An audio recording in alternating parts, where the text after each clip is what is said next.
juntos, quizás más que toda una prédica va a ser un culto del estilo antiguo, donde los hermanos se reunían para leer la palabra de Dios y dejar que Dios hable. No había tanto comentarios de hombres en las prédicas antiguas, sino que más bien eran lecturas de la palabra de Dios, y eso permitía a Dios que hable directamente al hombre. Y hoy yo quisiera que pensemos juntos en el libro de los Salmos. Nosotros los tenemos ahí preparados en 150 capítulos, ¿no? Y los salmos, hermanos, eran composiciones para alabar y para invocar a Dios. Y a veces cuando se usaban lo que se llamaban las salmodias, eran esos poemas escritos acompañados de instrumentos musicales como el salterio, por ejemplo, y entonces esos poemas se transformaban en alabanzas, guiaban a la gente a un estado de adoración para doblar sus rodillas delante de Dios. Los salmos se expresaban también en la Biblia a modo de ruegos, y eran cánticos generalmente dulcemente, y se utilizaban así en diferentes ceremonias religiosas. Cuando nosotros hoy leemos los salmos, a veces ellos nos enfrentan a nuestros estados de ánimo, ¿no? Depende nuestro estado de ánimo, el estado de nuestro corazón, es la clase de salmos que nosotros a veces buscamos. Los salmos nos recuerdan muchas veces nuestras flaquezas.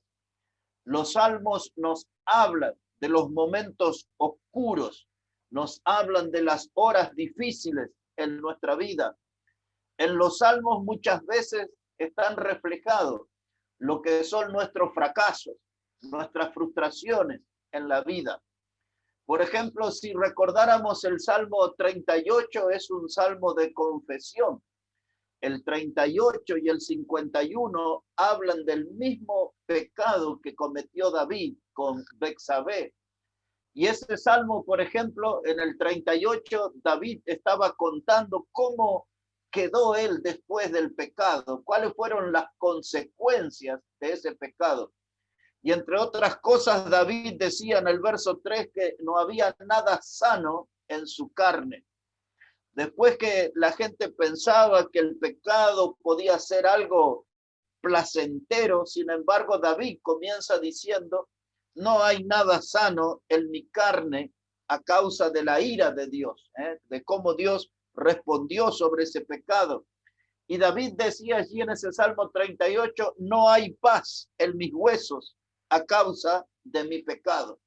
Y ahí vemos a un hombre reconociendo el pecado y contándonos el dolor de las consecuencias que le trajo ese pecado. En el Salmo 38 y el verso 4, David decía, mis iniquidades se han agravado sobre mi cabeza y como una carga pesada se han agravado sobre mí. Hieden y supuran mis llagas a causa de mi locura. Y es eso lo que nosotros nunca terminamos de entender. En este caso era un pecado concreto, pero todos nuestros pecados son un acto de locura. Realmente es una ofensa a Dios, cualquiera de nuestros pecados, y los tenemos, y todos los días en nuestra vida estamos ofendiendo a Dios, lastimando el corazón de Dios con nuestras conductas pecaminosas. Y David decía eso, dice, yo me siento como encorvado, humillado en gran manera, ando enlutado. Ese era el reflejo de la tristeza que deja el pecado. El pecado siempre tiene promesas de brindar placer, alegría, bienestar a la gente, pero eso es una promesa falsa del diablo, porque el pecado siempre nos va a dejar así, enlutado, con vestimentas de tristeza. Él se sentía encorvado. David decía, mis lomos están llenos de ardor, no hay nada sano en mi carne, estoy debilitado en gran manera, gimo a causa de la conmoción de mi corazón. O sea que el pecado le cambió hasta aún, le produjo lo que quizás hoy llamaríamos taquicardia o cosas así, un corazón acelerado, un corazón realmente agitado, y todo por causa del pecado. Así que los salmos, hermanos, algunos de ellos también, aparte de las flaquezas, horas difíciles, oscuras, de fracasos, de humillaciones, también encontramos algunos salmos que son de esperanza, y algunos salmos que alimentan nuestra alma, fortalecen nuestra alma. Son salmos que nos transmiten esperanza, son salmos que traen consuelo al alma sufriente. Hay salmos que vienen con promesas de nuevos amaneceres, de que ya el tiempo difícil va a quedar atrás, el invierno duro en la vida espiritual queda atrás y aparecerán nuevos amaneceres y victoriosos. Uno de esos salmos, por ejemplo, yo estoy ahí recordando y tratando de que ustedes recuerden junto conmigo, de esos salmos, hermanos, de esperanzadores, como el 27, cuando David hablaba allí, dice que aunque un ejército acampe contra mí, yo estaré confiado. Aunque contra mí se levante guerra, no temerá mi corazón. Y ahí él expresa su preocupación. Dice, una cosa he demandado a Jehová, esta buscaré, que esté yo en la casa de Jehová todos los días de mi vida. Así que ahí vemos un hombre con un corazón firme, que no le tenía miedo a un ejército poderoso porque él se sentía acompañado por Dios. Dice, y aunque contra mí se levante guerra, no importa la clase de enemigos que se levanten contra mí, si son las huestes de demonios, si es una tribu de demonios, si es el diablo mismo que se levanta contra mí, yo voy a estar confiado. No va a temer mi corazón, porque él dice, mi alma sabe que una cosa anhela, ¿no? De estar en la casa de Jehová, y eso debe despertar en nosotros el deseo, ¿no? De estar en la casa de Dios, de buscar esa comunión con Dios, porque a veces la vida, hermano, se pone complicada, difícil, y lo que nos saca adelante a la victoria es una buena comunión con Dios. Los salmos, hermanos, muchas veces nos animan, por eso es muy bueno leerlos. Los salmos nos animan mucho. Los salmos nos ayudan a cómo caminar mejor con Dios. El libro de los salmos, hermanos, muchas veces nos desafían, nos recuerdan promesas maravillosas, como aquella promesa del Salmo 23 y del versículo 6, cuando dice el salmista, ciertamente el bien y la misericordia me seguirán todos los días de mi vida y habitaré en la casa de Jehová por largos días. Ese salmo con una promesa hermosa de habitar no solo largos días, sino exactamente toda una eternidad con Dios. Y entonces eso, hermano, a modo de lo que es un poco el espíritu, la composición, la letra de los salmos, y nos metemos ahora ya en nuestro tema. Dice el Salmo 122 y el versículo 1, yo me alegré con los que decían, a la casa de Jehová iremos. Ese es un salmo sumamente importante para memorizarlo. Yo me alegré con los que decían, a la casa de Jehová iremos. Y ustedes saben, hermanos, que más en estos días que nos toca vivir, no es una gran mayoría los que quieren ir a la casa de Jehová. Pero ese salmo nos hace pensar que en aquel viejo dicho que dice, aves del mismo plumaje vuelan juntas. Y nosotros tenemos que alegrarnos con los que piensan igual que nosotros, con aquellos que tienen como deseo estar en la casa de Jehová y alegrarme junto con ellos. No tengo entretenimiento, diversión entre los mundanos. Yo me alegro con mis hermanos, con aquellos que deciden ir a la casa de Jehová. Yo me alegro con aquellos que valoran la comunión con Dios y que, como dice el Salmo 133, vean cuán bello, cuán hermoso es ver a los hermanos juntos en armonía. Así que, hermanos, estos salmos tienen que ayudarnos a nosotros a recordar que las grandes bendiciones están cuando vamos a la casa de Jehová. Las grandes bendiciones las encontramos cuando caminamos junto a otros hermanos y hermanas que se alegran por estar en la casa de Jehová, que tienen prioridad por estar en la casa de Jehová. Esa palabra prioridad a mí me llama mucho la atención porque hoy nosotros tenemos otras prioridades. La gente pone a veces prioridad en el trabajo, a veces pone prioridad en el otro extremo, en el descanso, en las vacaciones. A veces la gente pone la prioridad en las cosas materiales. A veces la gente pone la prioridad en ser más reconocido a nivel social y hasta algunos hasta quieren ser famosos. Pero qué bueno que son aquellos que tienen como prioridad ir a la casa de Jehová. Prioridad quiere decir lo primero. Prioridad quiere decir lo que ocupa el primer lugar, lo que llama principalmente mi atención. Esa es la prioridad, estar en la casa de Jehová. Y allí los que van a estar conmigo nos vamos a alegrar en ese compañerismo en Cristo, en esa comunión. Yo me alegré con los que dijeron, a la casa de Jehová iremos. Así que, hermano, los salmos dejan lecciones para nuestro corazón. Así que todo eso era la introducción. El mensaje no va a ser mucho más largo tampoco, pero quiero hablar sobre algunos salmos y las lecciones que dejan a nuestro corazón. Un salmo que conocemos, el 42, ahí vamos a leer, hermano. Así que quiero animarle a que abra su Biblia allí en el Salmo 42. Y mire cómo dice la palabra de Dios, versículo 1, que ya nos va a sonar muy familiar, muy conocido. Dice el Salmo 42, verso 1, como el ciervo brama por las corrientes de las aguas, así clama por ti, oh Dios, el alma mía. Mi alma tiene sed de Dios, del Dios vivo. ¿Cuándo vendré y me presentaré delante de Dios? Fueron mis lágrimas mi pan de día y de noche, mientras me dicen todos los días, ¿dónde está tu Dios? Me acuerdo de estas cosas y derramo mi alma dentro de mí, de cómo yo fui con la multitud y la conduje hasta la casa de Dios, entre voces de alegría y de alabanza y del pueblo en fiesta.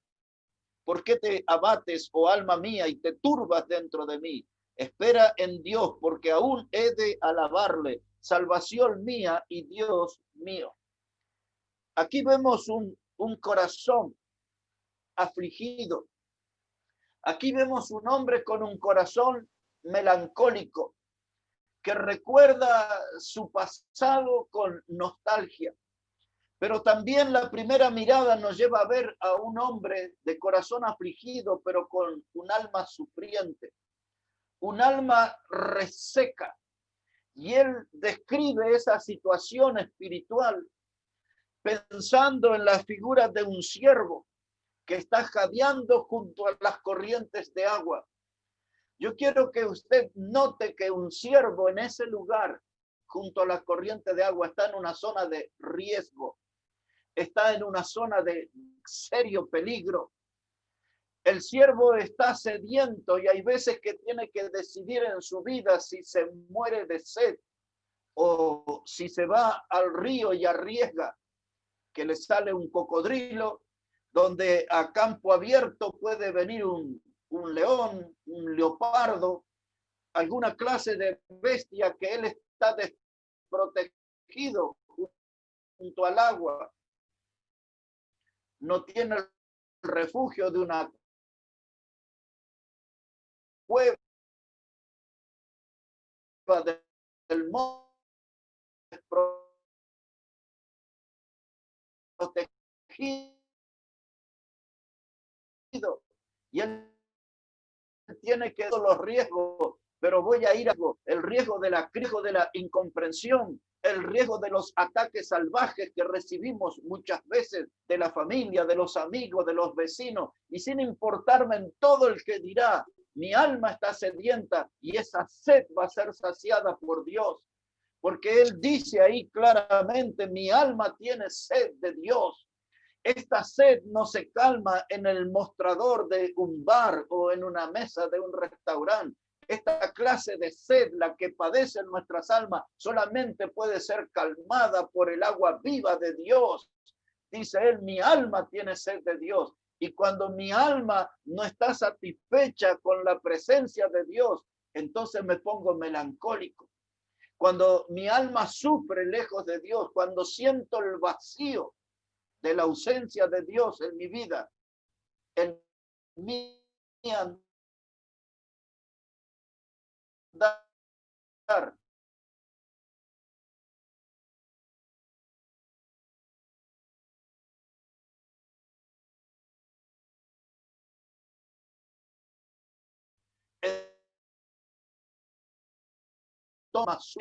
estaba lejos de Dios, temporario de Dios. A veces nos olvidamos de Dios por algún tiempo.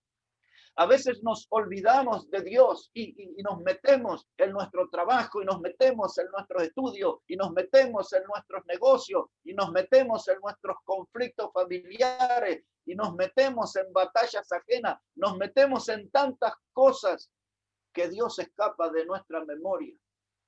Dios escapa de nuestra memoria y nuestra alma lo sufre, lo siente. Nuestra alma se reseca, está sedienta, tiene sed del Dios vivo. Era esta la situación del salmista. Lo que él pasó nos pasa a todos nosotros en diferentes momentos de la vida. Por eso él reconoce algo, dice, mi alma tiene sed de Dios. No me traiga bombones ni chocolates porque eso no soluciona el problema de mi alma. No me traiga flores y perfumes porque eso no soluciona el problema de mi alma. No me regale un auto, no me regale un celular, no me regale una computadora. Nada de eso va a arreglar el problema de mi alma. Mi alma tiene sed de Dios y punto. Si tengo a Dios, mi alma va a estar contenta. Si tengo a Dios, mi alma va a estar satisfecha. Si tengo a Dios, mi alma va a estar completa. El salmista lo afirma y nosotros deberíamos animarnos a hablar en el mismo tono que él. Mi alma tiene sed de Dios.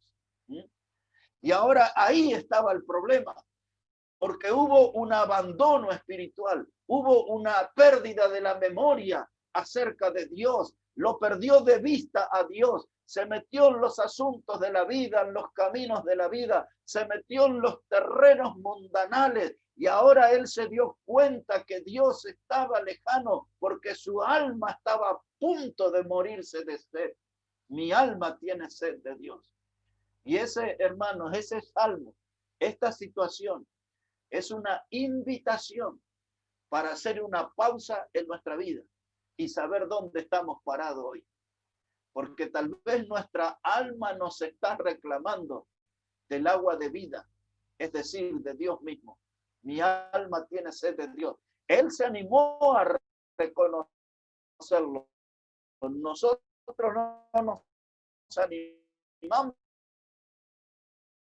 a reconocerlo a veces. Que estamos fortalecidos, bendecidos, firmes en el camino del Señor. Pero cuando estamos a solas, la realidad es otra. Nuestra alma reclama la presencia de Dios. Nuestra alma tiene sed del Dios vivo. Quiero que note esa palabra ahí. Dice, mi alma tiene sed de Dios, del Dios vivo.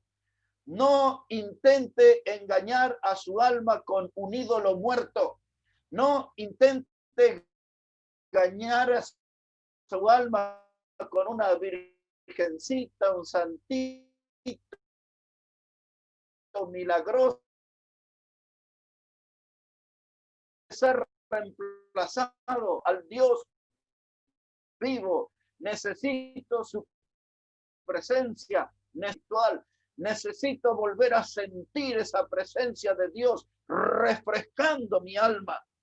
Mi alma tiene sed del Dios vivo, porque cuando usted y yo no tenemos a Dios, hermano, dice él en el verso 3, mis lágrimas fueron mi pan de día y de noche, mientras todos me dicen, ¿dónde está tu Dios?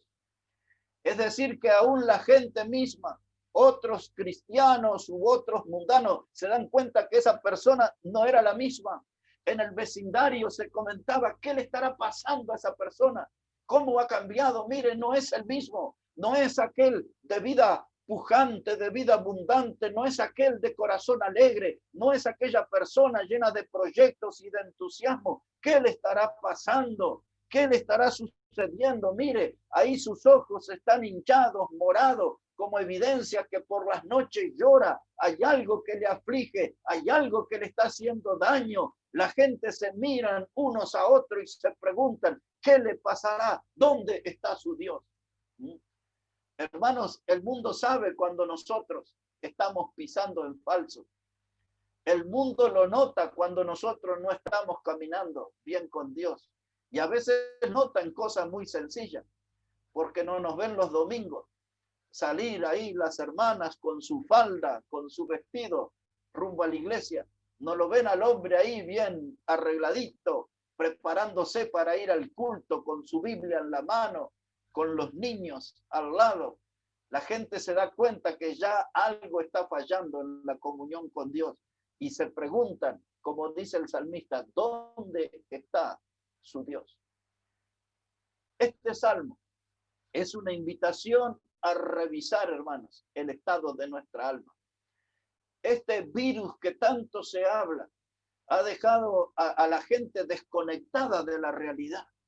Nos ha dejado a la gente incomunicada. Anoche, después de 7 meses, vinieron mis nietos aquí a mi casa y ahora se van a quedar conmigo. Pero hemos estado incomunicados 7 meses sin vernos. Hermanos, este virus nos ha sacado fuera de la realidad, del mismo modo que a veces, hermanos, en nuestra vida, en nuestra alma, nosotros estamos desconectados de Dios. Y por eso somos dueños de un alma sufriente, de un alma que padece, como el ciervo junto a las corrientes de agua. Así clama por ti, oh Dios, el alma mía. Hay que reconocer que nuestra alma necesita de Dios. Si no tenemos el agua viva, encontraremos esas lágrimas de día y de noche. Agua viva o lágrimas. Son las dos opciones que tiene un creyente. Si tengo el agua viva, tengo buena comunión con Dios. Si hay lágrimas, hay algo que no está funcionando bien en mi vida. Necesito poner mi alma en sintonía con Dios. Él dice después, en ese corazón afligido, melancólico, él dice, yo me acuerdo cuando iba a la casa de Dios con la multitud. Él llevaba gente, llevaba invitados a escuchar la palabra de Dios, llevaba invitados para cantar salmos a Dios, y ahora ya no iba con nadie, ni siquiera él iba, y él solamente tenía el recuerdo de aquellos días hermosos cuando iba a la iglesia, solamente tenía el recuerdo de aquellos momentos hermosos, otros hermanos, disfrutando, compartiendo, sonriendo. Recordamos los buenos momentos, salmos, hermanos. Hoy vienen para llamarnos la atención. Y estos salmos hoy vienen para recordarnos que necesitamos estar bien con Dios. Necesitamos ponernos bien con Dios. Porque en segundo lugar, hermanos, le quiero hablar. Primero fue un corazón afligido, abatido. Y ahora le quiero hablar acerca de un alma solitaria. Mire qué triste que es el estado de un creyente solitario, un creyente que vive lejos de Dios, un creyente que vive sumergido en los problemas, entró en esa prisión, en esa cárcel, está cautivo de los problemas y está sufriendo porque Dios no está actuando en él. Para eso usaremos el Salmo 102 y vamos a recordar allí unos ejemplos que nos ayudarán a entender. Salmo 102, versículos 6 y 7, si puede ir hasta ahí conmigo. Salmo 102 y los versículos 6 y 7. Mire cómo dice la palabra del Señor. Salmo 102 y los versículos 6 y 7. Dice la palabra, soy semejante al pelícano del desierto. Soy como el búho de las soledades. Velo y soy como el pájaro solitario sobre el tejado. Aquí el salmista, hermano, está mostrando un alma que sufre, un alma angustiada, Y él está derramando ese lamento delante de Dios. Y él, para transmitirnos el estado de un alma solitaria, de un alma que no está en buena comunión con Dios, él la describe con las imágenes de 3 aves. La primer ave que él usa para describir el estado de su alma, él dice: yo soy como el pelícano del desierto. Aquellos que toman nota, el pelícano en la Biblia era considerada un ave inmunda por Dios. Por ejemplo, para los que toman nota, en Levítico 11:18 es mencionado el pelícano como un ave inmunda. En Deuteronomio 14:17 el pelícano también está en la lista de aves inmundas. Y este hombre, que no estaba teniendo una buena comunión con Dios en este momento, él era el dueño de un alma sufriente, él era el dueño de un corazón solitario, y él dice: yo me siento como el pelícano en el desierto. Está hablando él, hermanos, que se siente una persona totalmente desvalorizada, una persona que está en la lona, una persona que se siente como un trapo de piso. Realmente estoy mal, estoy caído, me parezco al pelícano del desierto. Ahora, cuando usted estudia esa ave, el pelícano, es un ave melancólica, es un ave que siempre está en un estado de tristeza. Y es eso lo que el salmista nos quiere contar. El pelícano en el desierto, nadie lo ve. Al pelícano en el desierto, a nadie le interesa su vida, a nadie le interesa lo que hace. ¿A quién de nosotros nos importa la vida de un pelícano? Al salmista: me siento como el pelícano, no he tirado por el piso, no valgo nada, estoy en ruina y de melancolía. Diría a ustedes en esta hora, si hoy viéramos las noticias en la televisión, o si hoy compráramos el diario y dice que 10.000 pelícanos murieron en el desierto, ¿cuántos de nosotros saldríamos a las calles a hacer una marcha a favor de los pelícanos? ¿Cuántos de nosotros saldríamos a las calles a manifestarnos que hay que hacer algo por los pelícanos? A nadie le interesa, hermano, es esa la verdad. Y el salmista busca transmitirnos eso, que cuando yo estoy lejos de Dios, cuando yo estoy mal con Dios, estoy desvalorizado, estoy lleno de tristeza, de melancolía, como si fuera el pelícano del desierto. Pues esa ave, el pelícano, nos habla de una persona irreconocible, de una persona que no se puede identificar porque su soledad, su corazón sufrido le ha transformado. Ya no lo podemos reconocer, identificar. Y así, hermanos, cuando estamos lejos de Dios, cuando andamos mal con Dios, nosotros nos sentimos atrapados en un desierto de soledad y aburrimiento. Recuerde eso. Cuando no estamos bien con Dios, nos sentimos como atrapados en un desierto de soledad y aburrimiento.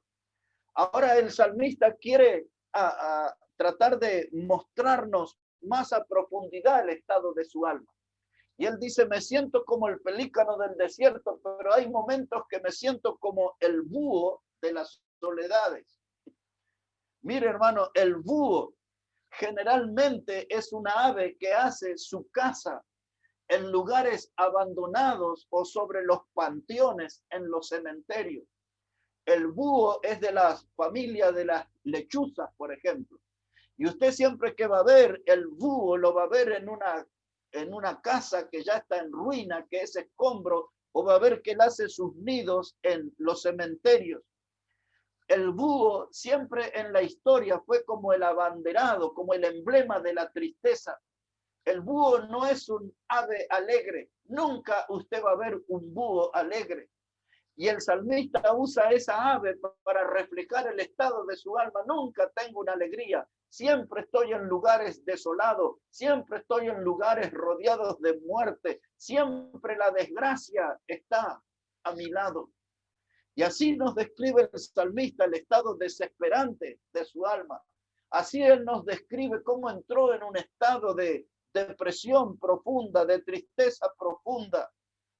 En otras palabras, cuando él dice, yo soy como el búho de las soledades, es exactamente lo mismo que decir, soy un muerto en vida.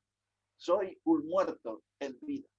Y a veces nuestras vidas, hermanos, cuando estamos mal con Dios, cuando no andamos bien con Dios, parecemos el pelícano del desierto, parecemos el búho de las soledades.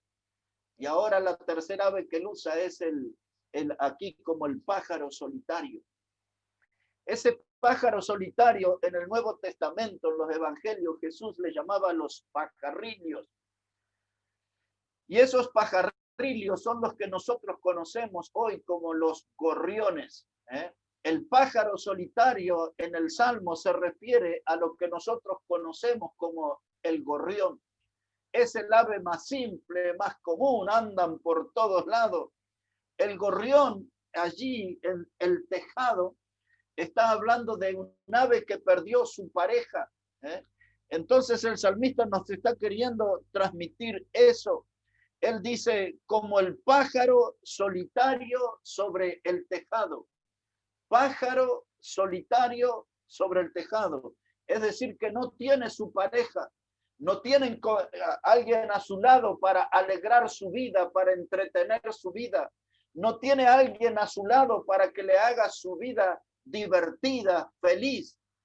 El salmista dice, mi alma está como el pájaro solitario allá en el tejado. Perdió a su compañera de vida y allí está lleno de tristeza, esperando su propia muerte en el tejado. Qué tremenda la descripción del alma, ¿no? Qué tremenda la descripción de un alma que está mal con Dios o lejos de Dios. Pelícano del desierto, búho de las soledades, pájaro solitario en el tejado. Y así es, mis hermanos. Por eso nosotros necesitamos estar bien con Dios. Por eso los salmos nos llaman la atención para que nos ocupemos del alma, para que nos ocupemos de nuestro corazón, porque a veces está afligido, a veces está desvalorizado. Pero también la Biblia nos habla en el libro de Salmos de corazones lastimados. Miren lo que es un corazón lastimado. Les quiero llevar hasta el Salmo 51 ahora, si me puede acompañar ahí. Y vamos a ver ahí en ese Salmo 51 el corazón de David y como él nos cuenta ese corazón lastimado, un corazón lleno de culpas, un corazón lleno de dolor. Mire, este salmo, junto con el 38, es la confesión de David de su pecado con Betsabé. Y dice aquí, Salmo 51, verso 1, él le dice a Dios, ten piedad de mí, oh Dios, conforme a tu misericordia, conforme a la multitud de tus piedades, borra mis rebeliones. Es decir, que la transgresión de los mandamientos, él cometió adulterio, él se manifestó rebelde a la ley de Dios. Y ahora él le está pidiendo a Dios, ten misericordia, estoy apelando a tu misericordia. No puedo tolerar más, no soporto más esta situación que me condujo el pecado. Yo reconozco que estoy en este estado por causa de mi rebelión. Y ahora mire cómo él empieza a clamar a Dios en el verso 2. Él le dice, Dios, lávame más y más de mi maldad y límpiame de mi pecado. Y aquí quiero llamarles la atención en algo, hermano. Así se habla acerca de nuestro pecado. No es tratar de dibujarle a Dios nuestro pecado. No es tratar de minimizar nuestro pecado, de hacernos los tímidos y decirle, Dios, tú sabes que tengo debilidades. No tratar de engañar a Dios diciéndole, Señor, tú sabes que no soy perfecto. Tú sabes que yo tengo mis defectos. No le diga a Dios, Señor, tú sabes que yo tengo algunas flaquezas y vengo delante. No, no.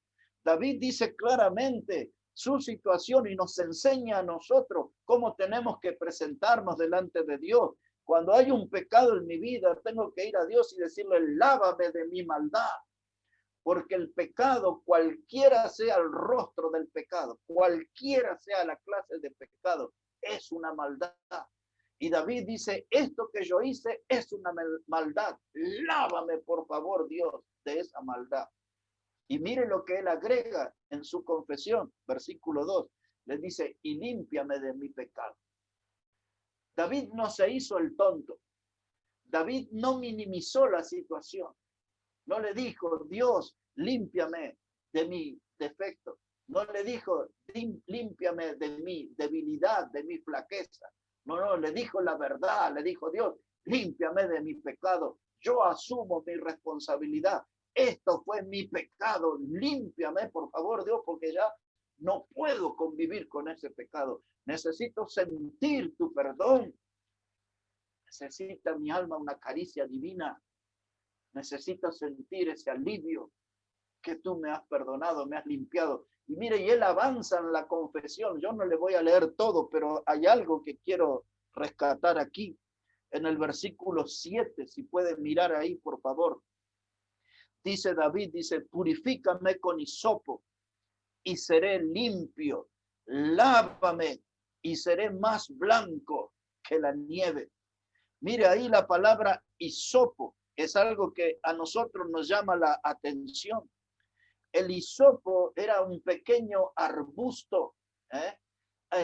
Allá en Egipto, cuando salieron el pueblo de Israel, en aquella noche en que iba a pasar el ángel de la muerte, los dinteles de la puerta fueron manchados con la sangre del cordero y se utilizaba hisopo para poner la sangre para que el ángel de la muerte no tuviera ninguna víctima en ese hogar donde había sangre. Y en otras palabras, como David está pensando en aquella experiencia del pueblo de Israel, necesito de ese hisopo, necesito de esa sangre que me cubra, de esa sangre que me limpia. Límpiame, Señor, con hisopo, purifícame y seré limpio. Y ustedes y yo tenemos que tener esa certeza que la sangre preciosa de Cristo nos limpia de todo nuestro pecado. Así que dejemos de jugar a las escondidas con Dios y hablar de flaquezas, de debilidades y ese tipo de cosas.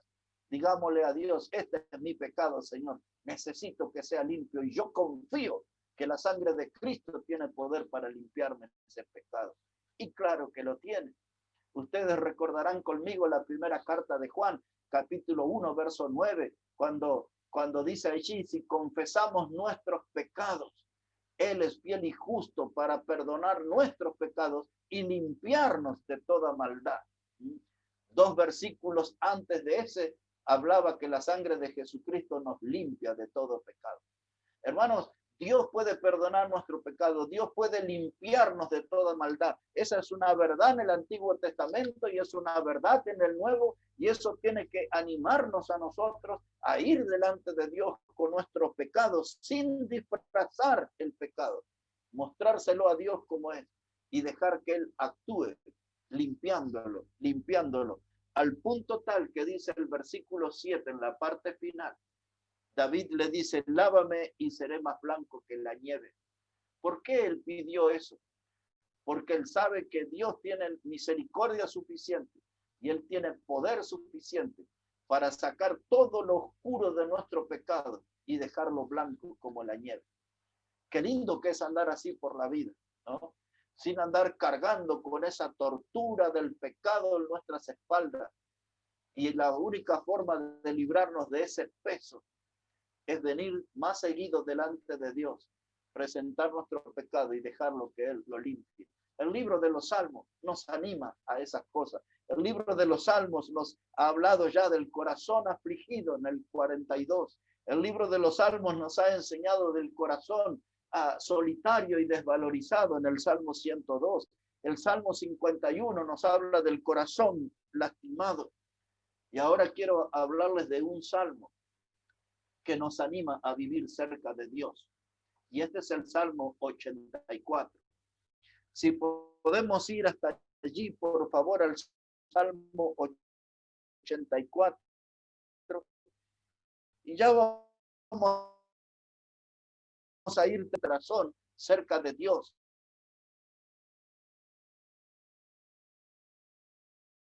El Salmo es uno de los hermanos que es la de volver a Dios, de volver a tener buena comunión con Él, de volver a tener su bendición, de volver a sentir su presencia en las batallas de nuestra vida, de volver a tener allí el consuelo y la fortaleza de Dios. Este Salmo 84 nos anima a eso. Mire cómo dice, verso 1. Salmo 84, verso 1. Dice la palabra, cuán amables son tus moradas, oh Jehová de los ejércitos. Anhela mi alma y aún ardientemente desea los atrios de Jehová.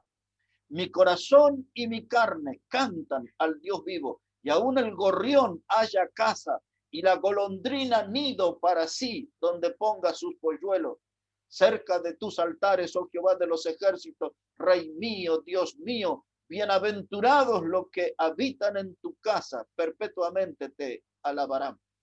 Mire, el salmista comienza con esa descripción de qué amables son tus moradas.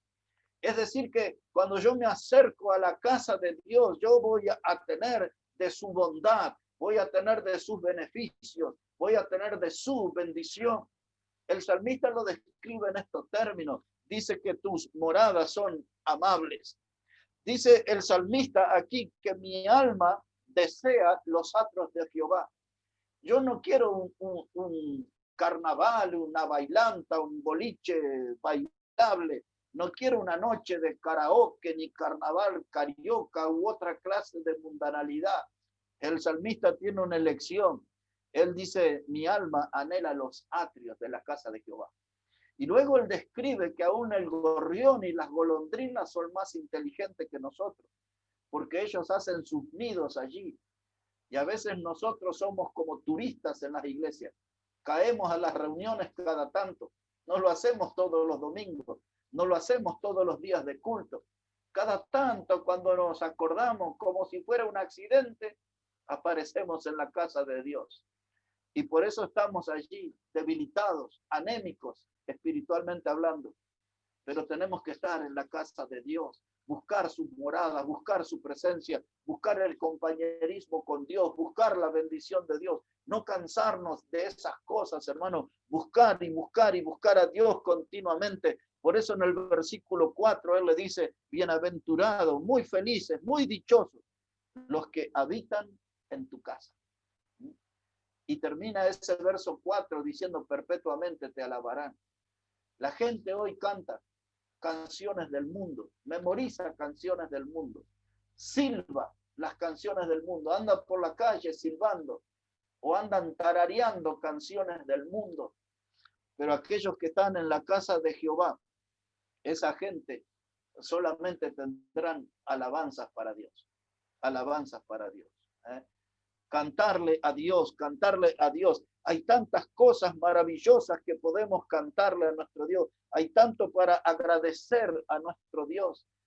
Para que ustedes recuerden, o quizás que los más nuevos aprendan, dice el Salmo 34, verso 1, bendeciré a Jehová en todo tiempo. Su alabanza estará de continuo en mi boca. En Jehová se gloriará mi alma. La oirán los mansos y se alegrarán. Engrandeced a Jehová conmigo y exaltemos aún a su nombre. Busqué a Jehová y él me oyó y me libró de todos mis temores.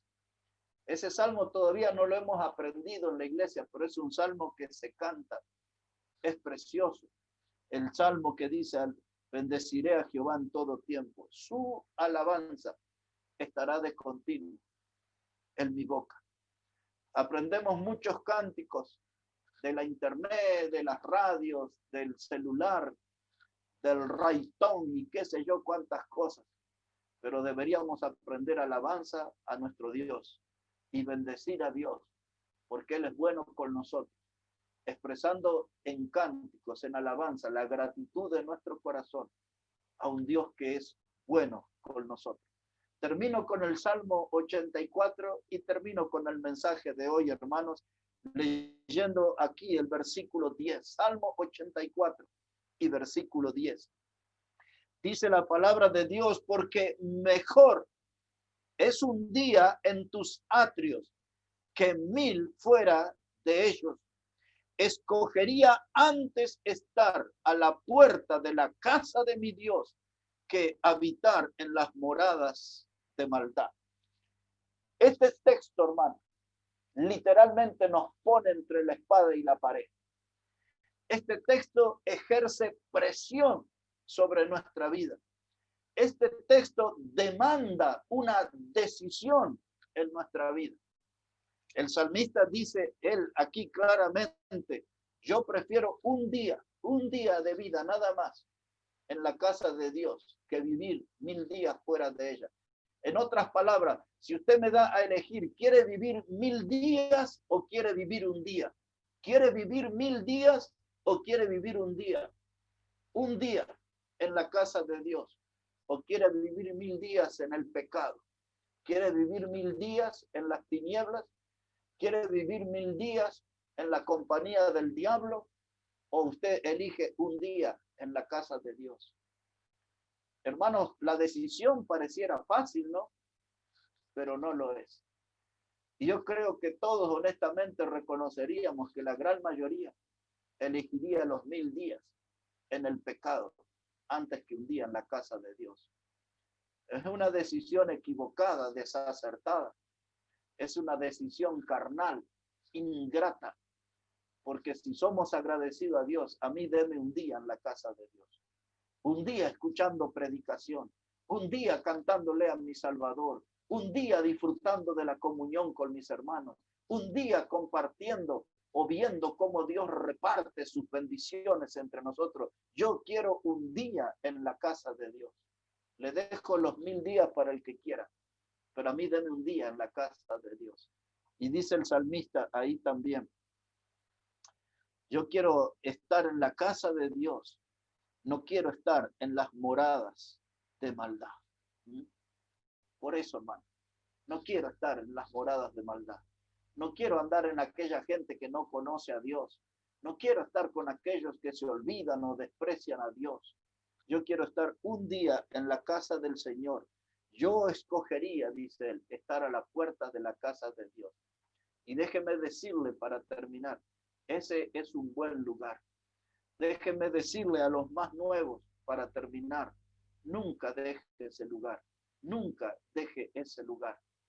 Hemos visto en estos 41 años que tengo como cristiano, he visto a muchos alejarse de la casa de Dios. He visto a muchos abrazar esos 1000 días en la maldad y despreciaron un día en la casa de Dios, un día de bendición. Algunos de ellos, no todos tuvieron la oportunidad. Algunos regresaron a la iglesia, pero regresaron muy lastimados, regresaron muy malheridos, regresaron con su alma reseca, sedienta, sufriente. Llegaron avejentados, con corazones destrozados, llenos de desilusiones, porque corrieron detrás de las promesas del diablo y no tuvieron en cuenta el consejo de Dios de que el diablo es el padre de mentira. El diablo sabe cómo seducir. El diablo sabe cómo hacer promesas falsas. El diablo sabe cómo prometer y ofrecer felicidad que nunca se la brinda, porque no hay bendición en el andar con el diablo. Mejor sea sabio y elija un día en la casa de Dios. Para eso tenemos el libro de los Salmos. El libro de los Salmos nos da toda clase de enseñanza para cada situación, cada momento de nuestra vida. Pero vayamos detrás de las promesas de Dios. Vayamos detrás del consuelo de Dios. Vayamos detrás de la guía de Dios. Vayamos detrás de encontrar a Dios en nuestras luchas, en nuestras batallas, saber que Él está a nuestro lado como un enorme defensor. Busquemos al Dios en los salmos y encontremos juntos el camino de victoria, porque hay victoria aquel que aprende a caminar con Jehová. Recuerde que hay un salmo, el 32, dice, no seas terco como el caballo, como el mulo. Mejor ser una persona dócil, una persona que está dispuesta a ser enseñada por Dios. Y el libro de los salmos nos enseña a disfrutar de la excelentísima comunión y de las grandísimas bendiciones de Dios. Como dice uno de los salmos, y su grandeza son inescrutables. Cada día te bendeciré. Que Dios bendiga su palabra, hermanos, y que pueda